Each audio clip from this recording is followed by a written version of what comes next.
Yo, what's poppin' everyone? Welcome back to the channel. Zach Lesage here. Today we're going to be covering over the post-rotation Temporal Forces metagame, and of course, the top 10 best decks in format.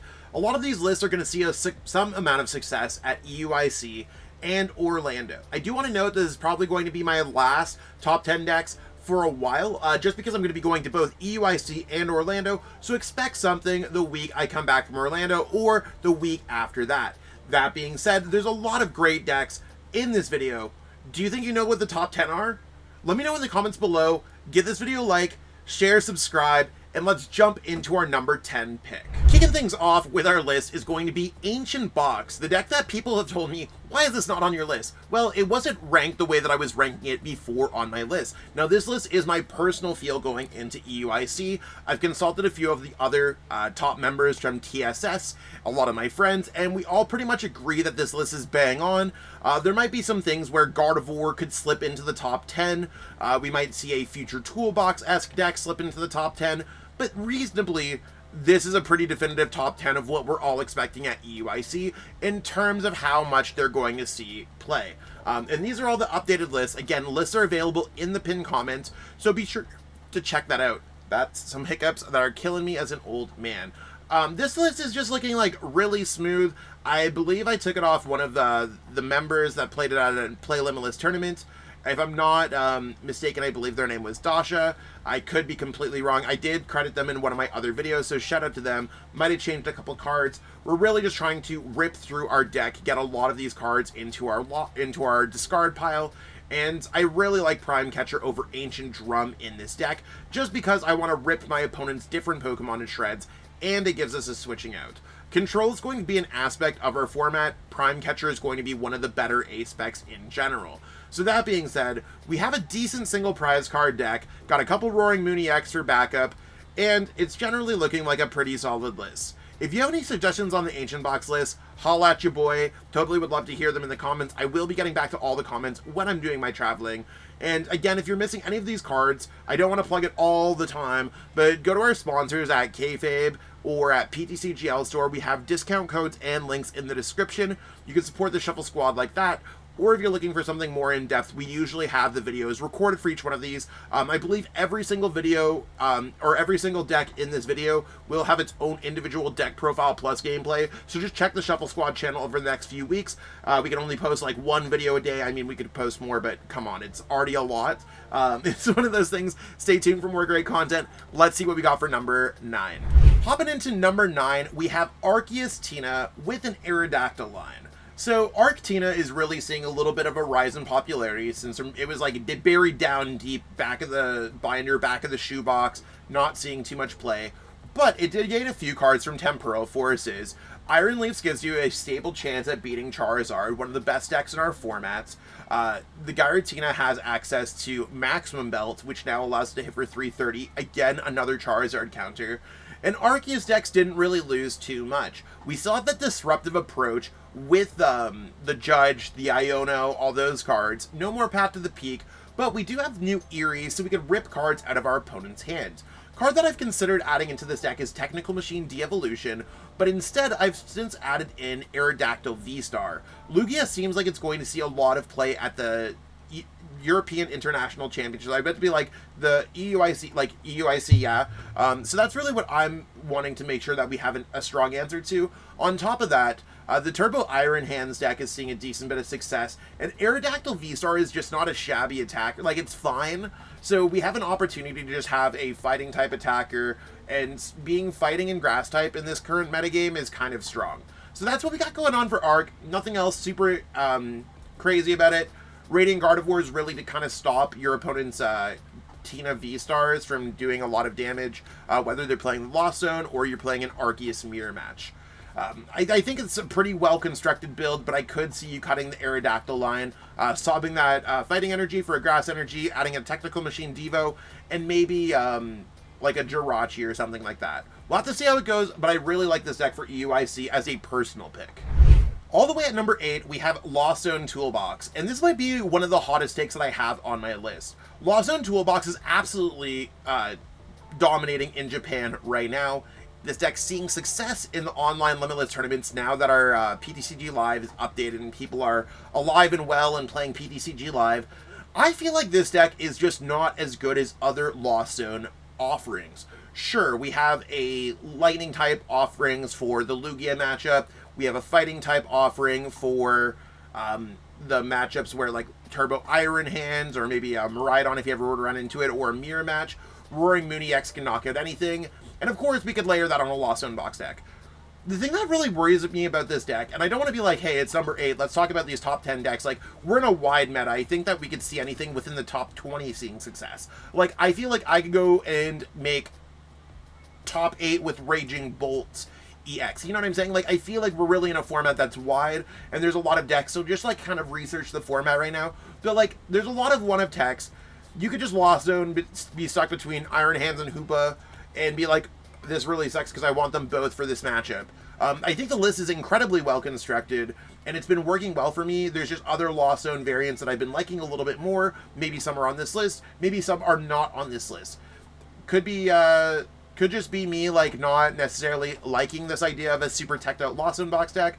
However, I think this deck is super cool. Hoopa EX is arguably one of my favorite cards in Standard, and it's been a card that I've been wanting to play for a long time, so I'm happy that it's found a home in this deck. And again, it's because it takes dark energies, not fighting energies, why it's seeing success in this deck. So overall, pretty cool list. And again, lists are available in the pinned comments, so you can copy and paste those right into PTCG Live. Blocking the way at number 7 is Snorlax Control. Again, one of these things where Snorlax, it's always really hard to position because, sure, it's going to be decks like Charizard unless you play the Gengar from Paldean Fates, but, and it's a big but, you might find yourself in a position where you are playing against a lot of those types of decks, and maybe you just hit all the right matchups. And we've seen TSS's very own Cal Connor do that time after time after time, but at Vancouver, Cal hit a lot of Lost Tina. And I think Lost Tina is a deck that sees a lot of success this format. And there's a handful of decks that are looking to have answers against Snorlax. This deck is either winning EUIC or it's not really making a dent. And that's really where it's placed at 7. Like, I think the deck gained a lot. Eerie is an absolutely filthy broken card.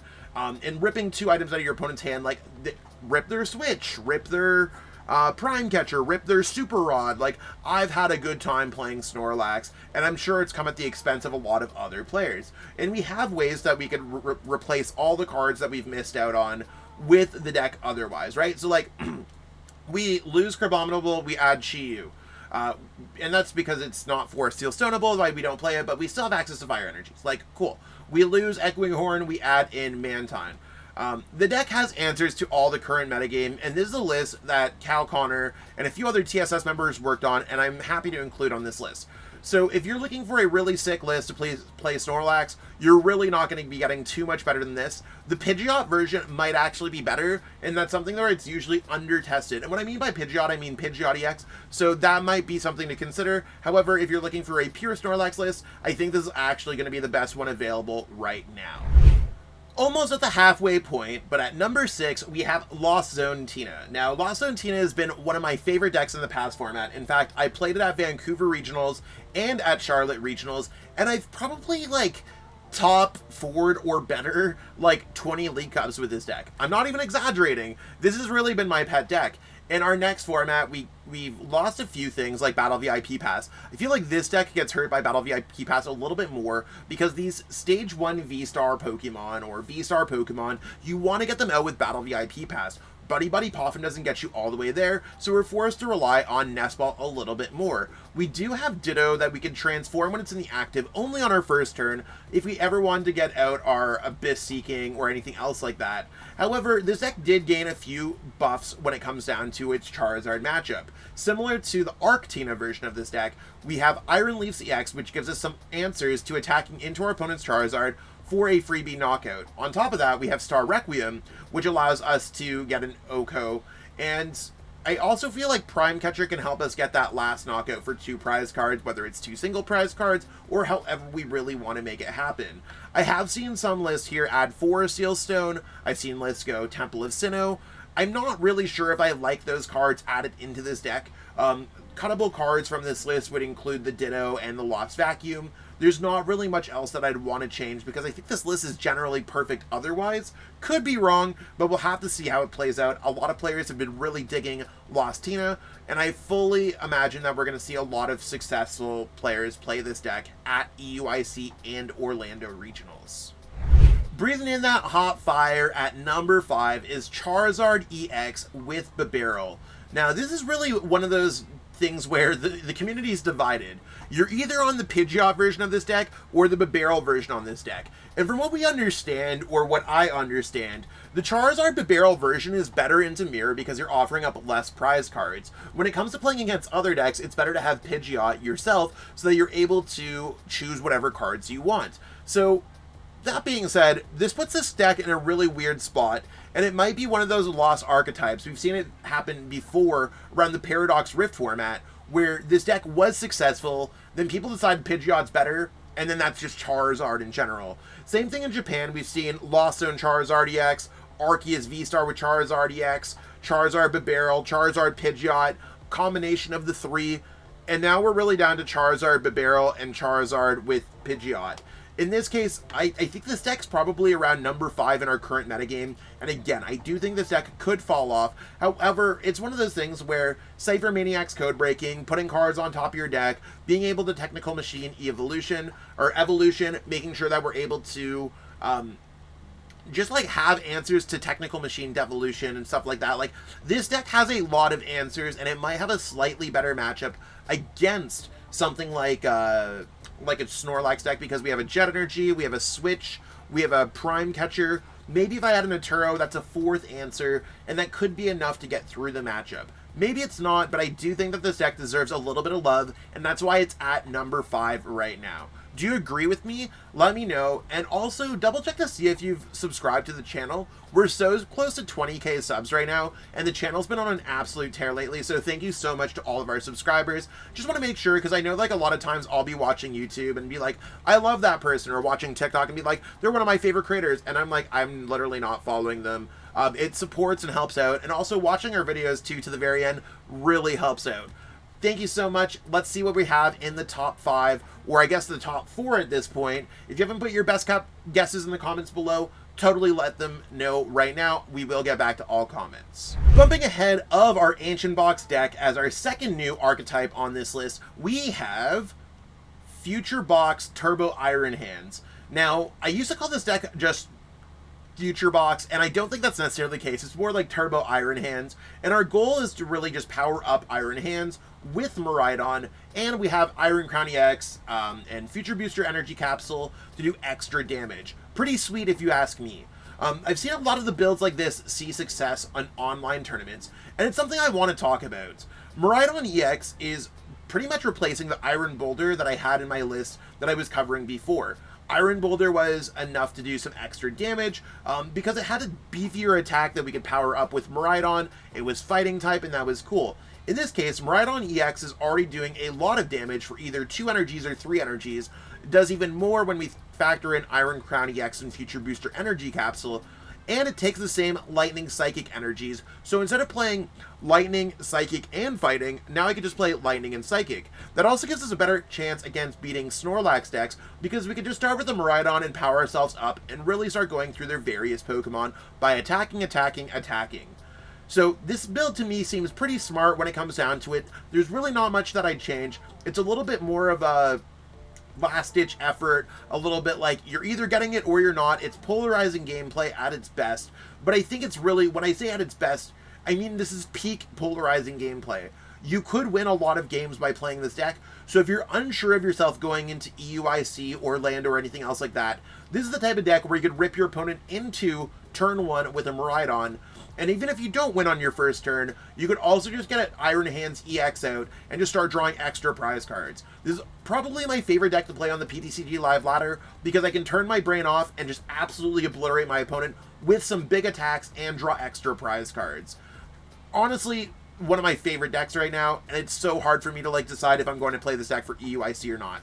I love this list, and I think it's fantastic. Let's see what we have going in at our number 3 spot.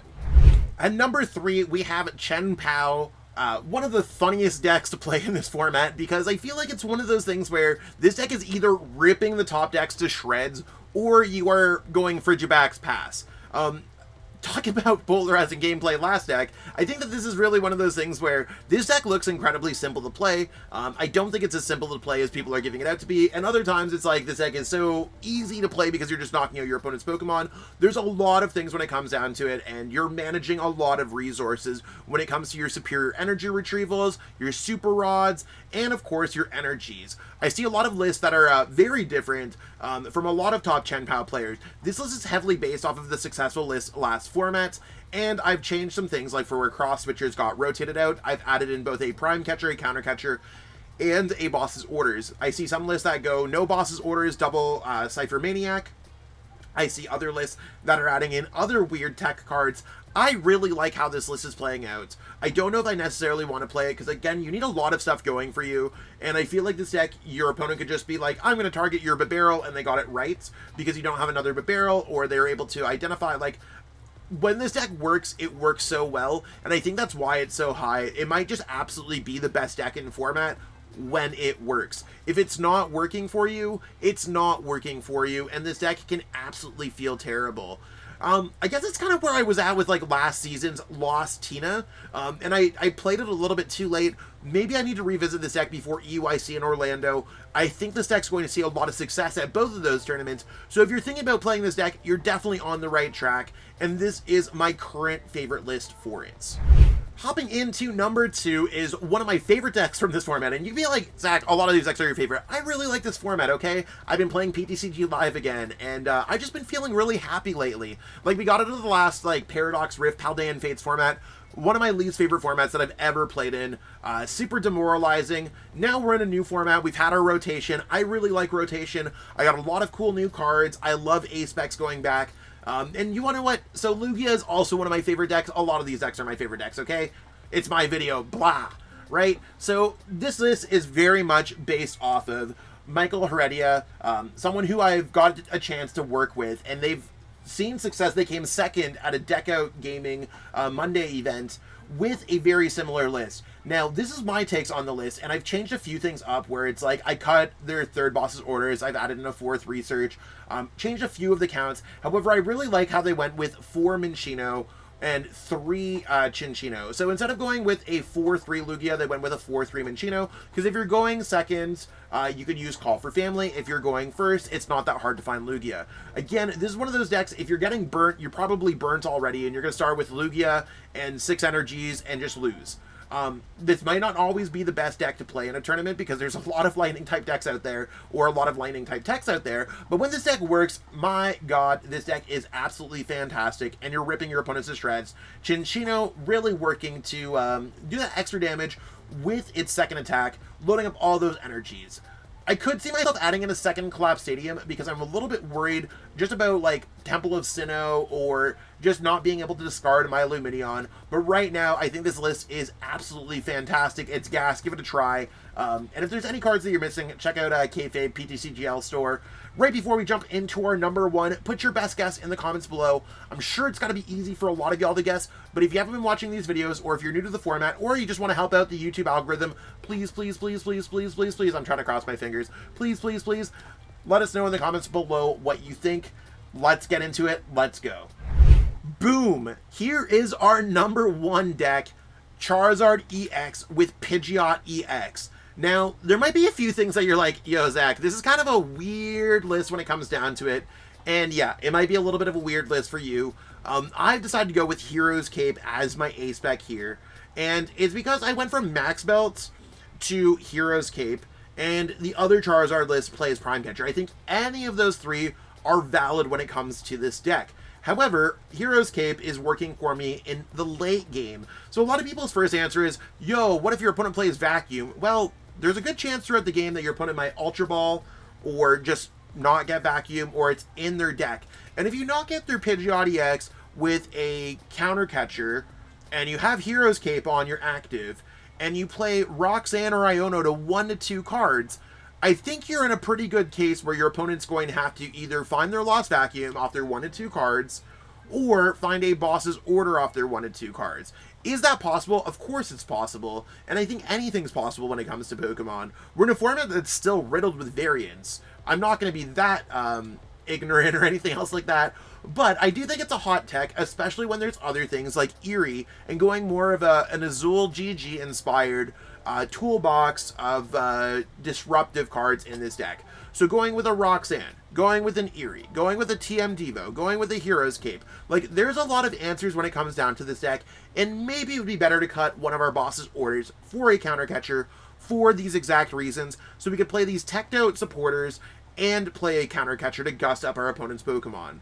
I'm still gonna have to test it out, but right now there's a lot of things that I'm loving in the deck, including the Charmeleon, so that we can block some effects of attacks. Not damage, not Radiant Greninja, effects of attacks, and that's why we were able to cut the Jirachi. I don't think Lost Zone Toolbox is going to be as big, and Lost Tina is pretty bad nowadays, to be honest, with all the grass-type attacks, the max belt, etc., etc. I do have a Mist Energy just for TM Devo, if you run into Star Requiem, if you run into some of the other effects that Jirachi might have blocked, like Sableye. This deck is as well thought out as I possibly could have it, and as much as I think Zard might not be the best play for EUIC, in my position, I'm looking for 14 CP heading into the event, and I feel like this is a good deck to be able to go 4-3-2, which should be top 1012 at the event. We'll find out. However, I think that I could go a lot further, especially with some of these hot techs. When it's a closed list format, your opponent's not expecting Hero's Cape, Roxanne in the last turn. That might be enough to give me the edge at EUIC. We'll have to find out, and I have a bunch of testing. So when I get to the airport lounge in Toronto, I'm going to be playing with my lovely wife, who's also going to be going to EUIC and competing for her World's Invite. We're going to try to figure it out before we meet up with some other Shuffle members, and maybe I'll see some of us playing this deck. Did you like all the decks in this video? Let us know in the comments below. Would love some feedback. I, again, cannot thank all of you enough. We've got some crazy love on these top 10 decks, top 10 best decks videos, and I just really appreciate all y'all. Y'all are the best. Let me close things out. And that's what we got going on for our video today. I'm recording this right before I leave for EUIC, so I'm off to play in London, and maybe I'll play one of those decks. I just finished organizing all of my decks in my brand new Ultimate Guard Shogun Journey Katana Warrior Hive. I love it. It stores all my decks, and a lot of these decks are what I'm going to be bringing. And it's not just that, I have another one that I'm going to be bringing filled with decks too. So if you want to protect your cards like me, that'd be a great opportunity. All these decks are exactly the same list that I have in the video. Does that mean that I'm going to have Thursday night where I test with all the homies on TSS, we find out that Neo Upper Energy is the better ace spec in chart? I'm not sure. You know what I'm saying? Like, I'm always down, and I have other cards too. I store all my cards in these Omni Hives. And I'm going to bring them to London. I have some check baggage. So I'm going to be doing some testing. I might update some of the lists, but what I'm trying to say is the lists that I have in this video are the same decks that I'm bringing to EUIC. I'm not trying to give anyone a competitive disadvantage or anything else like that. I'm really just trying to level off the playing field. Whether or not it works out in my favor or not, I'm not too worried about it. I'm just really happy to be able to go to another international championships, and I hope everyone has a great time if they're attending, or that they have a great time if they're watching from home. This video is going to serve as a function to be one of the top 10 decks videos before London and Orlando. However, we might have some of our other members do an update video before then, just to keep everyone in the loop to see what's going on. So stay tuned for more great content from the squad. If you really want to support me and the Shuffle Squad, consider picking up some cards from Kayfabe and PTCGL store in the description below, or you could pick up any of our Ultimate Guard products like I had right here with this Omni Hive. I also offer coaching at metafy.gg/@ZachLesage. So if you're trying to up your game and you're like, hey, you want to know what I like his list? I like Zach's videos. I do offer one-on-one coaching, and I will help you get better at your game. That being said, I hope that everyone has a fantastic time with Temporal Forces, and I'll catch up with you with a lot of videos that I've previously recorded on the channel sometime really soon. Peace out and have a great one. Want to support the Shuffle Squad? Be sure to check out all of our sponsors in the description to pick up Pokemon TCG singles, sealed, and PTCG live codes.